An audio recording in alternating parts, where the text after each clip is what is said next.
Hello everyone, welcome to trending economics. तो अर्थशास्त्र जो हमारी है माइक्रो इकोनॉमिक्स यानी कि व्यष्टि अर्थशास्त्र, उसका एक चैप्टर पढ़ रहे थे हम लोग, अर्थशास्त्र की प्रणालियाँ। आखिर अर्थशास्त्र में नियम कैसे बनाए जाते हैं, इस पर ये टॉपिक है वो हम पढ़ रहे थे। सबसे पहली वीडियो जो थी वो अनुमान प्रणाली पर थी, ठीक है, डिडक्टिव मेथड। वो वीडियो आप देख सकते हैं। ये दूसरी वीडियो है। इस वीडियो में हम सेकंड जो मेथड है वह है अनुभव आगमन प्रणाली या इंडक्टिव मेथड। इस पर हम बात करेंगे। इसको अनुभव प्रणाली बोलते हैं या फिर आगमन प्रणाली बोलते हैं। आइए हम समझते हैं। देखिए, यह प्रणाली अनुमान प्रणाली के ठीक विपरीत कार्य करती है। तो पिछली वीडियो में जो हमने देखा था उसके विपरीत कार्य जो करने वाली प्रणाली है वो ये वाली है। इस प्रणाली के माध्यम से भी बहुत सारे निष्कर्ष निकाले जाते हैं। उसके बाद इकोनॉमिक्स में थ्योरीज दी जाती हैं। इस प्रणाली में विशिष्ट सत्य से सामान्य सत्य की ओर यानी फ्रॉम पार्टिकुलर टू जनरल कार्य किया जाता है। उसमें क्या था, सामान्य से विशेष की ओर चला जाता है। इसमें विशिष्ट से सामान्य सत्य की ओर चला जाता है, ठीक है। आगमन प्रणाली मतलब इस प्रणाली में व्यक्तिगत निरीक्षणों तथा प्रयोगों के आधार पर विशिष्ट सत्यों का पता लगाया जाता है। फिर उन विशिष्ट सत्यों से सामान्य सत्य निकाले जाते हैं। यहाँ पर निकाले होगा, क में आ की मात्रा, ल में ए की मात्रा, निकाले जाते हैं, ठीक है। ये चीज़ क्लियर हो गई। अब हम आगे बढ़ते हैं। अब एक उदाहरण देकर आपको समझाते हैं ताकि बिल्कुल क्लियर हो जाए। उदाहरण देखिए, 2 गिलास आपको लेना है, पानी लेना है, धातु लेना है व लकड़ी के टुकड़े लेना, जो बुरादा होता है वो लेना है। उसकी सहायता से हमें प्रयोग करना है, ठीक है। चलो हम प्रयोग करके देखते हैं। प्रयोग के समय जब हमने एक गिलास में धातु और लकड़ी के टुकड़ों को डाला, पानी लिया एक गिलास में, ठीक है, उसमें धातु के टुकड़े जैसे कि लोहे के टुकड़े डाल देंगे और लकड़ी के टुकड़े डाला, तो पता चला कि धातु के टुकड़े तो पानी में डूब जाते हैं लेकिन लकड़ी के टुकड़े पानी में तैरते रहते हैं। इस प्रयोग से हमने यह निष्कर्ष निकाला कि अन्य बातें समान रहने पर पानी में धातु के टुकड़े डूबेंगे या डूब जाते हैं तथा लकड़ी के टुकड़े तैरेंगे या तैरते रहते हैं। ये हो गया विशिष्ट सत्य। ये विशिष्ट सत्य है, ध्यान रखिएगा। इस प्रयोग में पानी में धातु व लकड़ी के टुकड़ों का डूबना विशिष्ट सत्य है। देखिए, ये चीज लिखा है, विशिष्ट सत्य है। इस विशिष्ट सत्य के आधार पर जो निष्कर्ष निकाला गया है वह सामान्य सत्य है। ये चीज बोला गया है, ठीक है। अब निष्कर्ष क्या निकलेगा कि पानी में कोई भी धातु के अगर टुकड़े डालोगे डूब जाएंगे और लकड़ी के कोई भी चीज डालोगे तो वो तैरती रहेगी। यही चीज बोला गया है, ठीक है। अब हमें कुछ इकोनॉमिक्स यानी अर्थशास्त्र से संबंधित एक उदाहरण दो, तब हमें बिल्कुल समझ में आ जाएगा। एक और उदाहरण लेते हैं। अब हम अर्थशास्त्र का उदाहरण लेंगे, ठीक है।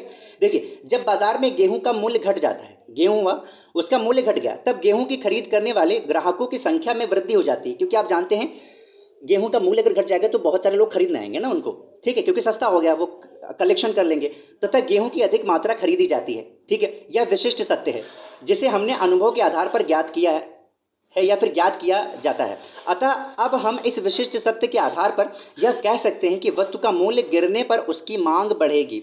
ये चीज़ हम कह सकते हैं ना, वो विशिष्ट सत्य था। इससे हम जनरल एक ट्रुथ या जनरल जो फैक्ट है वो निकाल सकते हैं कि किसी भी वस्तु की अगर कीमत गिरेगी, मूल्य गिरेगा तो उसकी मांग बढ़ जाएगी। इसी के आधार पर अर्थशास्त्र में मांग का नियम बना है, लॉ ऑफ डिमांड बना है। इस पर वीडियो मैंने बताई है, आप सर्च करेंगे तो आपको मेरा वीडियो मिल जाएगा, वो देख सकते हैं आसानी से। उसको कर्व के माध्यम से हमने समझाया है, ठीक है। और डिटेल में भी इस पर वीडियो बनाएंगे, वो शॉर्ट में है, हम डिटेल में भी वीडियो बनाएंगे। ये चीज़ आपको समझ में आ गई। अब हम देखते हैं अनुभव जो प्रणाली है इसके कितने रूप होते हैं। तो इसके 2 रूप होते हैं। पहला प्रयोगात्मक रूप जिसको एक्सपेरिमेंटल मेथड बोलते हैं। इसमें एक्सपेरिमेंट करते हैं। हालांकि देखिए, अर्थशास्त्र में इतना ज़्यादा हम एक्सपेरिमेंट नहीं कर पाते हैं जितना प्राकृतिक विज्ञान में, जैसे कि साइंस फिजिक्स में किया जाता है। लेकिन हाँ, कुछ सीमित मात्रा में हम प्रयोग कर सकते हैं। जैसे कि अभी उदाहरण में आपने देखा, बाजार में जाकर हमने प्रयोग किया ना ये चीज़, तो वो भी तो प्रयोग हुआ, लेकिन सीमित मात्रा में कर सकते हैं। क्योंकि अर्थशास्त्र का, यार आप समझिए ना, अर्थशास्त्र का जो स्कोप है ना वो आप लैब में नहीं कर सकते हैं। अर्थशास्त्र का जो आप कह सकते हैं जो एक्सपेरिमेंट का जो प्लेस है ना, पूरा वर्ल्ड है, पूरी दुनिया है, पूरा भारत है, कैसे कर पाएंगे, है ना। तो ये चीज़ है, तो इसलिए थोड़ा से कम होते हैं, सीमित मात्रा में एक्सपेरिमेंट कर सकते हैं, लेकिन एक्सपेरिमेंट्स हो सकते हैं। दूसरी जो विधि है वो सांख्यिकीय रीति है। इसको स्टैटिस्टिकल मेथड बोलते हैं। इस रीति का उपयोग अर्थशास्त्र में बहुत किया जाता है। इसलिए अर्थशास्त्र, और आपने देखा होगा जब भी आप अर्थशास्त्र पढ़ेंगे उसके साथ 1 या 2 सब्जेक्ट आपका इकोनॉमिक्स स्टैटिस्टिक्स जरूर होगा, सांख्यिकी जरूर होगा। अनुभव प्रणाली में सांख्यिकी रीति का प्रयोग अधिक किया जाता है। इसमें आंकड़ों को एकत्र किया जाता है, फिर उनका वर्गीकरण किया जाता है, क्लासिफिकेशन किया जाता है, और फिर सांख्यिकी सिद्धांत के आधार पर इन आंकड़ों का विश्लेषण, एनालिसिस किया जाता है। उसके बाद निष्कर्ष निकाला जाता है, वह आर्थिक सिद्धांत बनाए जाते हैं। ध्यान रखिएगा, वर्तमान में, यहाँ वाला पॉइंट देखिए, वर्तमान में इस रीति का प्रयोग अधिक किया जाता है। ठीक है, आगे हम समझते हैं। अब अनुभव जो प्रणाली है उसके गुण क्या हैं वो हम देख लेते हैं। अनुभव प्रणाली को आगमन प्रणाली भी बोलते हैं, ये ध्यान रखिएगा। वास्तविकता, लोग कहते हैं जो अनुभव प्रणाली है, अर्थशास्त्री भी कहते हैं जो अनुभव प्रणाली है इसमें वास्तविकता है। ठीक है, जो निष्कर्ष निकाले जाते हैं वो वास्तविक होते हैं। आप 2-3 पॉइंट केवल लिख दीजिएगा, इसमें भर भर के लिख के आने की जरूरत नहीं है। वैसे भी 6-5 पॉइंट हैं, अगर 3-3 लाइन भी लिखा ना तो 15 लाइन हो गया। 15 लाइन का मतलब समझे, करीब 2 पेज भर जाएंगे आपके। ठीक है, और 2 पेज 6-7 नंबर का अगर है तो बहुत है, इससे ज़्यादा कोई पूछता भी नहीं है। ठीक है, क्योंकि उसका अर्थ भी बताएंगे ना, उसकी टाइप भी बताएंगे, 1 पेज का वो हो जाएगा। 3 पेज में 6 नंबर का 3 पेज में अगर आपने लिखा है तो मेरे हिसाब से ठीक ठाक है, 3-3.5 पेज तक पहुँच जाएगा। पहला हो गया। दूसरा पॉइंट हो गया निष्कर्षों के जांच की सुविधा, यानी फैसिलिटी ऑफ वेरिफिकेशन। ठीक है, VE होगा यहाँ पर, ध्यान रखिएगा, ए गलत हो गया है। ठीक है, ई होगा वेरिफिकेशन। तो वेरिफिकेशन हम कर सकते हैं। आगमन प्रणाली के द्वारा जो निष्कर्ष निकाले जाते हैं उनकी सत्यता की जांच वास्तविक प्रयोगों के द्वारा की जाती है। जैसे कि अभी हम गेहूं वाला ध्यान करिए, गेहूं वाला हमने वास्तविक रूप से किया। ठीक है, तो इसमें गलत होने की संभावना थोड़ी कम हो जाती है। उसके बाद है अनुमान प्रणाली की पूरक। ये पिछली वीडियो में हमने देखा था कि जो अनुभव प्रणाली है या फिर जो अनुमान प्रणाली है वो अनुभव प्रणाली की पूरक है। तो दोनों आपस में कॉम्प्लीमेंट्री हैं, यूज हो सकती हैं, साथ में यूज होती हैं, यही चीज़ इसमें बताई गई है। आप इसको 2 पॉइंट लिख सकते हैं।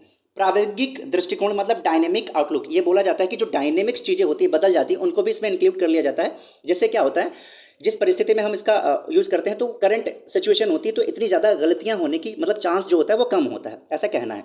उसके बाद है जटिलताओं पर ध्यान, फोकस ऑन कॉम्प्लेक्सिटी। जो जटिलताएं होती हैं आगमन प्रणाली में ध्यान दिया जाता है उन पर। आगमन प्रणाली आर्थिक समस्याओं की जटिलताओं पर ध्यान देकर यह स्पष्ट करती है कि सार्वभौमिक सिद्धांतों का प्रयोग करना कठिन है, अर्थात एक सिद्धांत किन्हीं दी हुई दशाओं के अधीन ही सही उतरती है, ऐसा कहना है अनुभव प्रणाली का। ठीक है, अब हम इसके कुछ दोष देख लेते हैं। तो अनुभव प्रणाली के कुछ दोष हैं। सबसे पहला, अभी हमने देखा था जो कॉम्प्लेक्सिटी है उस पर ध्यान देती है, लेकिन इसमें एक जटिलता है, काफ़ी जटिल प्रणाली है ऐसा माना जाता है।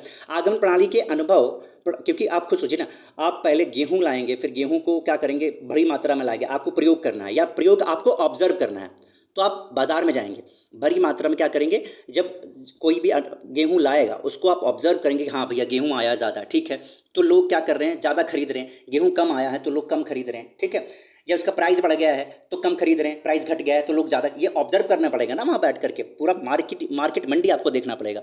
ठीक है, तो जटिलता थोड़ी सी रहती है, लोगों का कहना है। उसके बाद है पक्षपातपूर्ण प्रणाली, यानी बायस्ड मेथड है। आगमन प्रणाली का सबसे बड़ा दोष यह है कि इसके द्वारा प्राप्त निष्कर्ष पक्षपातपूर्ण होते हैं। इस प्रणाली में खोजकर्ता यह बताना चाहता है कि जनसंख्या की वृद्धि के कारण देश में भुखमरी उत्पन्न होती है। वह अपनी बात को सिद्ध करने के लिए संपूर्ण देश का तो सर्वेक्षण नहीं करेगा, केवल उन्हीं स्थानों का सर्वेक्षण करेगा जहां उसे इस प्रकार की समस्याएं देखने को मिलती हैं। खोज के आधार पर वह अपनी बात को सिद्ध करेगा कि जनसंख्या की वृद्धि से भुखमरी बढ़ती है। खोजकर्ता का यह निष्कर्ष न तो सर्वसामान्य होगा और न ही निष्पक्ष, ऐसा कहना है। तो ठीक है, थोड़ा बहुत तो भाई गलतियाँ होंगी, क्योंकि अर्थशास्त्र है, ये प्योर साइंस तो होता नहीं है। लेकिन हाँ, अर्थशास्त्र में ऐसा बिल्कुल भी नहीं कह सकते कि साइंस या आर्ट होता ही नहीं है। ठीक है, वरना इसका अध्ययन थोड़ी ना किया जाता है। इतने अच्छे अच्छे अर्थशास्त्र के नियम बने हुए, मांग का नियम कितना बेहतरीन नियम है। ठीक है, तो हम ये नहीं कह सकते हाँ, लेकिन हाँ थोड़ा पक्षपातपूर्ण तो हो जाता है, क्योंकि एक मनुष्य है, पक्षपातपूर्ण मनुष्य हर जगह हो जाता है जहाँ अपना फायदा देखता है। ठीक है, क्षेत्र का सीमित होना, या नैरो स्कोप। आगमन प्रणाली के बारे में बोला जाता है इसका क्षेत्र जो है वो सर्वव्यापक नहीं है, ये प्रणाली सर्वव्यापक नहीं है, अनेक कारणों से इसका क्षेत्र सीमित हो जाता है। अर्थशास्त्र में हम मानव व्यवहार का अध्ययन करते हैं। मानव व्यवहार के अध्ययन में प्राकृतिक विज्ञानों के समान प्रयोगों की सहायता नहीं ली जा सकती है, ये तो पहले बात हो चुकी है, क्योंकि जड़ पदार्थों पर तो प्रयोग संभव है पर चेतन पर नहीं। चेतना है ना हम लोग के अंदर, आत्मा है, हम लोग सोच सकते हैं। जैसे आप जो चीज़ सोचेंगे हो सकता है वो उल्टा करे। मान लीजिए लॉ ऑफ डिमांड क्या कहता है, मांग तब बढ़ेगी जब मूल्य घटेगा। मान लीजिए कोई किसी का चेतना है, उसका पैसा बढ़ गया और मांग भी, और क्या हुआ, किसी वस्तु की क्या हुआ, कीमत घट गई। ठीक है, तो उसने क्या किया, वो वस्तु छोड़ के दूसरी वस्तु ले लिया जो महंगी है। गिफिन गुड्स के आप उस पर भी देखते हैं, गिफिन गुड्स पर मांग का नियम लागू नहीं होता है। ठीक है, तो ये सारी चीज़ें हैं। तो ऐसा होता है क्योंकि इसमें चेतना है, जड़ पदार्थ तो है नहीं कि इसमें आत्मा नहीं है, सोचने की क्षमता नहीं है ना। उसके बाद है निष्कर्ष का सत्य ना होना, ये भी कहना है, लेकिन हर समय ऐसा नहीं होता, हर बार ऐसा नहीं होता है। Conclusions are not true. आगमन प्रणाली से निकाले गए निष्कर्ष सत्यता से परे होते हैं, क्योंकि अन्वेषण के द्वारा सर्वेक्षण का पूरा क्षेत्र नहीं चुना जाता है, एक क्षेत्र विशेष में किया जाता है, इसलिए ऐसा बोला जाता है। इसीलिए इसको अनुभव बोला गया है। मतलब थोड़ा छोटे से एरिया में प्रयोग करके अपने अनुभव के आधार पर हम निष्कर्ष निकाल देंगे, आर्थिक सिद्धांत, इकोनॉमिक थियोरीज दे देंगे। इसीलिए उसको बोला जाता है कि इसका क्षेत्र सीमित होता है और जो अनुमान प्रणाली होता है इसका क्षेत्र व्यापक होता है। यही चीजें बोल रहा है। ठीक है, आगे लास्ट में बोल रहा है सामाजिक विज्ञान के लिए कम उपयुक्त, less suitable for social science. आगमन प्रणाली की सामाजिक विज्ञान के लिए उपयुक्त नहीं है, इसका प्रयोग प्राकृतिक विज्ञान के लिए ही किया जा सकता है। एक और तो सामाजिक शास्त्रों की घटनाओं का निरीक्षण करना कठिन होता है क्योंकि सामाजिक शास्त्र का आप समझिए ना, जो स्कोप होता है, जो एरिया होता है जिसमें अध्ययन हम करते हैं, वो पूरा विश्व होता है, पूरा वर्ल्ड होता है। ठीक है, तो बड़ा मुश्किल हो जाता है, उसमें चेतना भी होती है, जड़ पदार्थ तो होता नहीं, तो और भी मुश्किल हो जाता है। ठीक है, और दूसरी ओर इनका नियंत्रित प्रयोग लगभग असंभव है, नियंत्रित प्रयोग नहीं कर सकते, लगभग असंभव होता है। ठीक है, तो ये थी अनुभव प्रणाली, जिसे आगमन प्रणाली भी बोलते हैं, इसको इंग्लिश में इंडक्टिव मेथड बोलते हैं। अगली वीडियो में हम ये डिस्कस करेंगे कि जो अनुमान और अनुभव प्रणाली है, इन दोनों की पूरकता क्या है, कॉम्प्लीमेंट्री क्या है, और अर्थशास्त्री इसके विषय में क्या कहते हैं।